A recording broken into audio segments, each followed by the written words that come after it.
Міндетті әлеуметтік медициналық сақтандыру бағдарламасы деген не? Саламатсыз ба? Саламатсың ба қызым? Мені өзімнің участоктың тіркеуге қоясың ба? Келгесін анализдерін тапсырып, дәрілерін алайын, оның қан диабетінде учетта тұратын едім. Төлқұжатыңызды бере қойыңыз.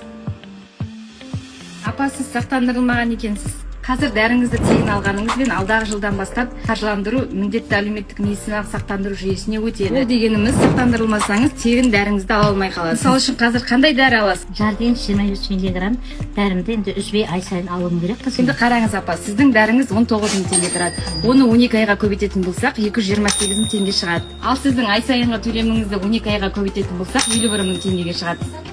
Бұл тек дәріге ғана қатысты. Ал қосымша қаралатын бейінді мамандар, түсуіңіз керек аппараттар және қан талдауларына бөлек ақша төлеуіңіз керек болады.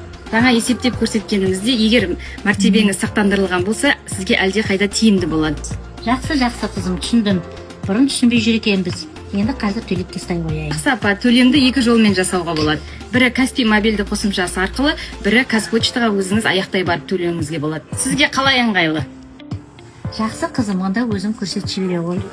Мінекейіңіз, мәртебеңіз сақтандырылған болып өзгертілді. Алдағы уақытта кез келген медициналық қызметті тегін ала аласыз.